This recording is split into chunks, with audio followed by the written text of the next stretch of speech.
Bom dia, nós vamos apresentar agora o nosso pré-projeto de TCC, que tem como tema características clínicas e moleculares associadas à síndrome de Kabuki. Se trata de um relato de caso. O nosso grupo é composto por eu, Catiele Mascarenhas Rocha, Karina Lourana Oliveira de Quadro e Luciana Souza de Souza. E temos como orientador o nosso professor Luan Kelvis Miranda de Souza. Bom, primeiramente, a síndrome de Kabuki, ela é uma doença rara no Brasil e a maioria dos casos são esporádicos. Ela se desencadeia por uma alteração e um distúrbio genético nos genes KMT2D e KDM6A, em que ambos eles são responsáveis por funções importantes na expressão do DNA. Sendo assim, o gene KMT2D, ele é herdado de maneira autossômica dominante. Por conseguinte, o paciente com síndrome de Kabuki, ele será caracterizado pela penta-diginical. Sendo assim, a síndrome de Kabuki, ela foi descrita pela primeira vez no Japão em 1981 por Nikawa, como síndrome de maquiagem de Kabuki, no qual esse nome faz associação à maquiagem usada pelos atores do teatro de Kabuki, por ser caracterizada pelas sobrancelhas arqueadas e as pálpebras dos olhos. Com isso, atualmente evita-se usar esse nome porque considera-se ofensivo, principalmente para os pacientes, como também para os atores do teatro. Com isso, essa síndrome, ela tem uma prevalência de 1 para 32 mil nascidos vivos no Japão. Desde então, pensava-se que essa síndrome era exclusiva dos japoneses, porque a maioria dos pacientes diagnosticados, eles eram de origem japonesa. A partir disso, Nikawa, ele concluiu que essa síndrome era muito comum no Japão, porém era rara no mundo. E aí, com o passar dos anos, foram sendo estudados e vendo que essa síndrome ela já não era tão rara em outros países, porque foram sendo adquiridos outros casos nesses países diferentes. Já no Brasil, o primeiro caso a se apresentar como síndrome de Kabuki foi descrito por Van Bever e Van Eden em 1992. Em relação à patogênese, os primeiros casos descritos na literatura foi em 1981, como já foi dito. Né? Mas nessa época, os estudos genéticos eles eram limitados. Com isso, os autores dos estudos naquela época eles consideraram que a síndrome de Kabuki era uma doença autossômica recessiva, pois a síndrome não tinha nenhuma relação com recorrência familiar. Até então, a maioria dos casos descritos ocorriam de maneira esporádica, sem diferença de prevalente entre sexo masculino ou feminino.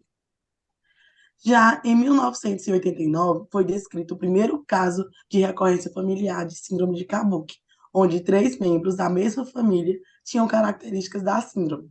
Com isso, os autores concluíram que a síndrome de Kabuki tinha herança autossômica dominante, com expressão variável. Além disso, em 1997 e 2000, descreveram famílias onde mãe e filhas eram afetadas, indicando que as mães, mulheres portadoras da síndrome, carregavam consigo a capacidade reprodutiva. Com isso, foi sustentada a hipótese que a síndrome de Kabuki era uma herança autossômica dominante. Com o passar do tempo, os estudos genéticos eles foram se aprimorando. E em 2010, um grupo de pesquisadores da Universidade de Washington realizou um sequenciamento de exoma de 10 pacientes não aparentados que possuíam a síndrome de Kapoor. Esses pacientes, eles tiveram um diagnóstico clínico baseado em um sistema de pontuação específico, de acordo com as manifestações clínicas. Nesse estudo, foi apontado uma mutação no gene chamado de KDMT2D, que antigamente era nomeado de MLL2. O gene de KDMT2D está localizado no cromossomo 12q13, sendo a herança autossômica dominante. Em relação a essa proteína KMT2D, ela é uma proteína que está relacionada à expressão dos genes XOX, que além de oferecer suporte a essa proteína XOX, ela também interage com os receptores nucleares. A mutação desse gene KMT2D está intimamente relacionada com a síndrome de Kabuki, estando presente em 56 a 76% dos indivíduos com a doença. Já em 2012, um grupo de pesquisadores da Bélgica realizou um outro estudo, onde descobriram um segundo gene envolvido na mutação, na síndrome de Kabuki. Esse segundo gene é nomeado de KDM6A. Ele está localizado no cromossomo XP1123 e também sendo responsável pela síndrome de Kabuki.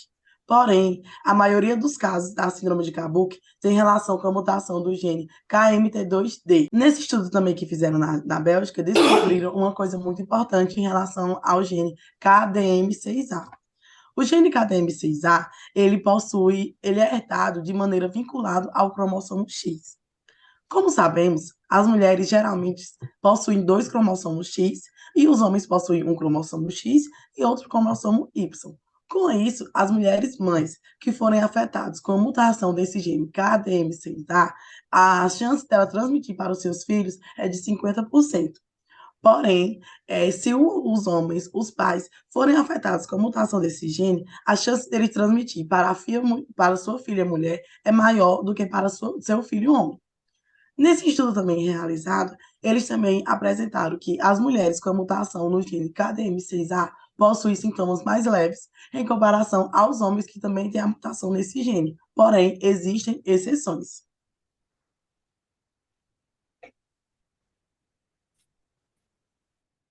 Em relação à proteína KDM6A e KMT2D, é que elas são proteínas do grupo Titrorax e se ligam umas às outras.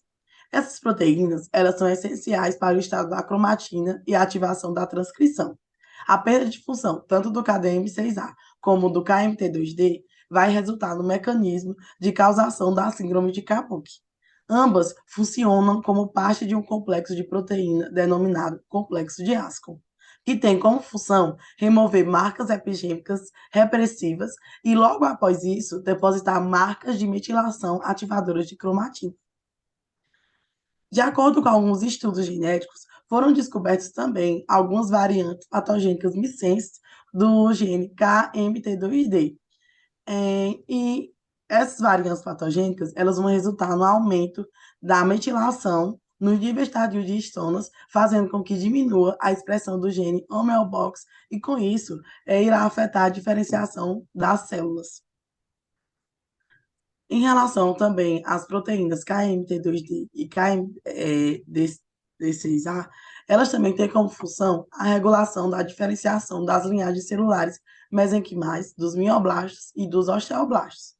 A perda de função em variantes lisina desmetilase, elas vão causar um desenvolvimento inadequado de células na linhagem e algumas anormalidades neurológicas clínicas que são observadas na síndrome de Kabuki. Foram descobertos algumas variantes patogênicas missenses do gene KMT2D e do gene KM6A, que está representado na figura do lado direito. Dentro das manifestações clínicas. As manifestações clínicas para o portador da doença de síndrome de Kabuki, ela pode ser de forma congênita ou desenvolvida. Dentro da manifestação clínica, a gente tem a penta de Nikawa. O que seria essa penta de Nikawa? São 5 manifestações clínicas comuns nos portadores da síndrome de Kabuki. E quais seriam essas síndromes? Fissuras palpebrais longas, sobrancelhas arqueadas, eversão do terço externo da pálpebra inferior, cílios e orelhas proeminentes e nariz largo e com ponta achatada ou deprimido. Além dessas 5 características, o paciente ele pode ter características adicionais, que são esclera azul, pitose palpebral, estrabismo e fenda palatina. Bom, depois dessas manifestações mais comuns, a gente tem as alterações que podem acometer o paciente. Dentre elas, pode ser craniofaciais, osteomusculares, endócrinas, gastrointestinais, cardiológicas, neurológicas, otorrinolaringológicas, imunológicas e geniturinárias. Nas craniofaciais, vamos ter as fissuras labial e a fenda palatina. A fenda palatina, ela vai estar presente em 33 a 50% dos pacientes. Pode também ter hipotontia, hipodontia, hipoplasia, esmalte do... Enfim, hipodontia, hipoplasia do esmalte, arco dental reduzido. Nas osteomusculares, a mais comum é a luxação congênita do quadril, mas podendo também ter luxações em outras partes do membro inferior. Hipotonia, Baixa estatura. A baixa estatura ela vai estar presente em 70% dos pacientes e ela vai estar relacionada ao gene KMT2D. Pode ter escoliose e encurtamento do metacarpo. Nos endócrinos, pode ter insuficiência adrenal, diabetes insípidos, deficiência do hormônio do crescimento e puberdade precoce. Já nos gastrointestinais, o paciente ele pode apresentar reflexos de sucção e deglutição mal coordenados, e isso vai levar com que ele não se alimente tão bem, causando uma desnutrição. Quando isso ocorre, é necessário um tratamento cirúrgico que é chamado de gastrostomia. Também pode ter anormalidades hepatobiliares, atresia biliar. Em questões cardiovasculares, existem 3 alterações comuns no paciente do síndrome de Kabuki, que é a comunicação intra-arterial, comunicação intraventricular e coartação da aorta. Questões neurológicas, o paciente ele pode apresentar epilepsia, convulsão e diminuição do fluxo sanguíneo. A convulsão em si, ela vai estar relacionada à hipoglicemia infantil, que é muito comum na questão dos pacientes neonatais. Otorrinolaringologista. A criança ela pode ter otite média crônica ou perda aditiva condutiva. Questões imunológicas. Vai ter uma deficiência imunológica imoral e a criança ela vai ser suscetível a doenças autoimunes e infecções frequentes. Já em questões geniturinárias, a criança ela pode ter malformações renais. Em relação ao diagnóstico, o diagnóstico da síndrome de Kabuki, ele pode ser feito inicialmente pelo diagnóstico clínico, que será baseado na identificação de achados característicos, em um histórico aprofundado de cada paciente e em uma análise clínica completa. Porém, os testes genéticos, mesmo eles não sendo específicos para a síndrome de Kabuki, eles podem auxiliar no diagnóstico. De certo, as interpretações dos testes genéticos moleculares podem incluir a agregação de testes direcionados aos genes e aos testes genômicos abrangentes. Esses testes irão auxiliar a identificar as mutações nos genes. Por conseguinte, a avaliação do diagnóstico complementar auxilia também no diagnóstico da síndrome de acordo com as características clínicas de cada paciente. Bom, na questão do tratamento. O tratamento ele vai ser de acordo com as complicações e necessidades do paciente com síndrome de Kabuki. E ele também é multiprofissional, ou seja, a criança ela tem que ser acompanhada por pediatras, cirurgiões, cardiologistas, dentistas, endocrinologistas, fonoaudiólogos, nefrologistas, neurologistas e otorrinolaringologistas. É importante ressaltar que quanto mais precoce tem um diagnóstico, mais precoce eu tenho um tratamento para essas complicações. As crianças com síndrome de Kabuki, elas também podem ter um desenvolvimento cognitivo atrasado. E quando isso ocorre, é necessário introduzir uma terapia ocupacional para essa criança.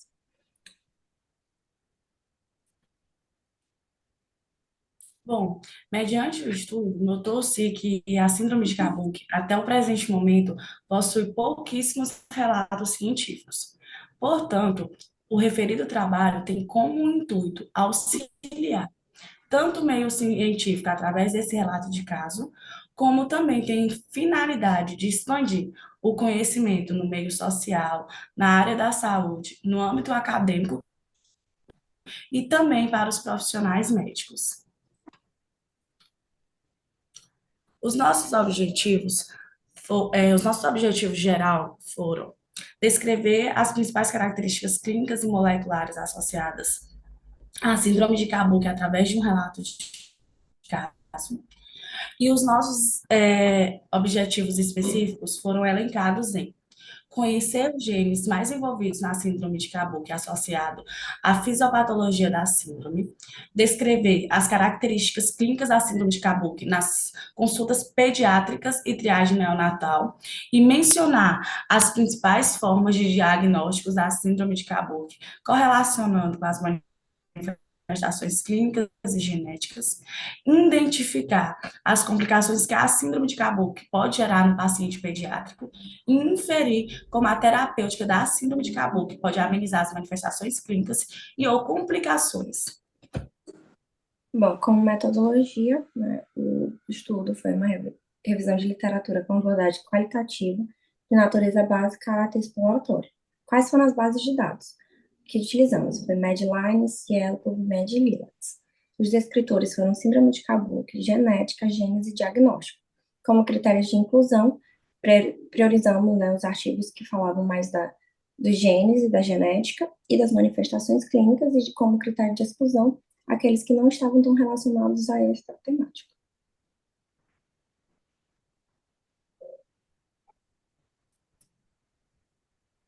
Bom, o nosso cronograma é esse que está sendo mostrado e ele está organizado de acordo com o mês e etapa do projeto. Em relação aos resultados esperados, notou-se que o portador dessa síndrome pode evoluir com complicações ao longo do crescimento e desenvolvimento ou com complicações congênitas. Então, espera-se que com a realização do referido projeto, as lacunas presentes no meio científico sejam amenizadas e, assim, melhorar a compreensão sobre a síndrome de Kabuki no meio acadêmico, já que ela é uma síndrome desconhecida, bem como também ajudar na maior identificação dos portadores desse agravo à saúde. Essas foram as nossas principais referências que usamos para fazer o projeto. Queríamos aqui agradecer à Faculdade IESVAP pela oportunidade de estar apresentando esse projeto.